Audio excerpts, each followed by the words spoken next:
কম নেবো না, সে তো আগেই বলেছি। আমি গরিব চাচা, অতগুলো টাকা কোথায় পাবো খরচা? কোথায় পাবে আমি কি করে জানবো? ওই টাকা দিতে পারিস তো দে, নয়তো জেলে যা। আমার সময় নষ্ট করিস না, অনেক কাজ আছে। কি করি? আমি জেলে গেলে আমার ছেলেপুলেরা কি খাবে, কোথায় থাকবে?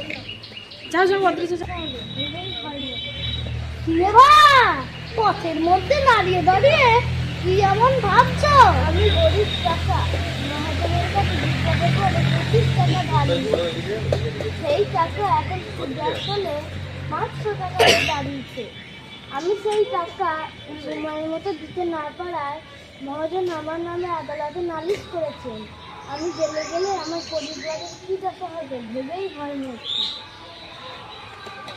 তোমাকে বাঁচাবার একটা পথ আছে, তবে আমি আর পায়ে ধরি আমার বাঁচে। ওই 1 কোটি টাকা আমার দিলে তোমার বাঁচার উপায় করতে পারি। তবে শোনো, আমার ফোন আদালতের কাঠ গড়ায় গিয়ে দাঁড়াবে, তখন বাবু কথা টথা কইও না, যে যা খুশি গাল দিয়ে প্রশ্ন তুমি তার জবাব দেবে না। খালি ফেল ফেল করে তাকিয়ে থাকবে আর পাঠার মতো বলবে, বে তা যদি করতে পারো আমি তোমায় খালাস করে দেবো। আমি বেশ, তবে তুমি আর কথা মতো কাজ করো।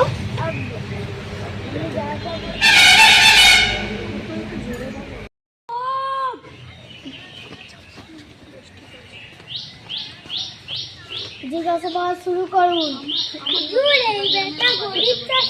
আমার বাপকে ওই মহাজনের কাছ থেকে 7 বছর আগে 25 টাকা কর দিয়েছিল। সেই টাকা কোন সুদ আসলে 500 টাকা এসে দাঁড়িয়েছে। এই চাষা সেই টাকাটা কিন্তু কিছু অস্বীকার করছে, যদি এখন আমি তার প্রমাণ করতে চাই, দোষী সাব্যস্ত হলে আপনাকে ফাটকে দেবেন। বুঝলো? জিজ্ঞাসাবাদ শুরু হোক। তুমি 7 বছর আগে 25 টাকা কর দিয়েছিলে? খবরদার বলে দিয়েছিল কিনা? হুজুর, আসামির কি আদবি নাকি? ফের যদি আমি বলিস তোকে তাহলে আমি ফাটকে দেবো। খবরদার। পাগল নাকি হুজুর? ও কি আজকের পাগল না বহুকালের পাগল, জন্মে অব্দি পাগল? ওর কি কোনো বুদ্ধি আছে না কাণ্ড জ্ঞান আছে? আমার কর্জ নেবে, ওই কি কোনো খত লিখতে পারে না? আর পাগলে খত লিখলি বাকি দেখুন দেখি ঘট ভাঙা মহাজনটার কাণ্ড দেখুন তো। ইচ্ছে করে জেনে শুনে পাগলটাকে ঠকে দেওয়ার মতলব করছে। ওর কি মাথা ঠিক আছে? ওকে বলেছে এখানে আমলে চিপ দে, পাগল আর কি দেয়, অমনি চিপ দিয়েছে। এই তো ব্যাপার। এখন হুজুর আপনি বিচার করে দেখুন, পাগলকে শাস্তি দিলে কি ধর্ম থাকে? সব মিথ্যা কথা হুজুর, সব সাজানোর প্রতি পাগল না, টাকা দেওয়ার ভয়েও পাগল শাস্তি। জন্ম থেকে পাগল, তাকে আবার পাগল সাজাবার দরকার কি? এই বেটা চাষা, তুই সত্যি কথা বলবি কিনা বল, নইলে তোকে সারা জীবন জেলে কাটাতে হবে। হুজুর উনি ইচ্ছে করে আমার মক্কেল দোষ চাইছে। সব দিক বিচার করে মনে হচ্ছে ওই ব্যক্তি সত্যি সত্যি পাগল। মহাজন চালনা করে চাপ দিয়ে অর্থ আদায় করতে চায়, অতএব মোকদ্দমা দিই। হাই হাই হাই হাই, আমার এতগুলো টাকার জলে গেল। টাকা ধরিবাস চাষা, পাগল সেটা আমার টাকা ফাঁকি যার মতরা তো ভালোই খেটেছিস দেখি। তো আচ্ছা, না হয় তোর 400 টাকা ছেড়েই দিলাম, ওই 100 টাকাই দে। ওটা নেই, 100 টাকাটাই দে। দেখ বাবা, আমি জানি তুই পাগল না, এখানে হাতিমও নেই আর পেয়াল দাও নেই, তাই বলছি ওই ব্যাপারটা ছেড়ে আমার টাকাটা দিয়ে দে বাবা। আবার শয়তানি?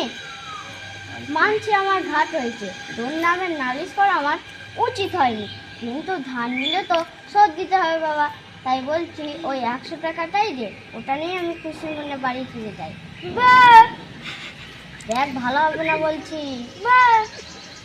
বেশ, আমিও দেখে নেবো তুই আমার অতগুলো টাকা কেমন করে হজম করিস।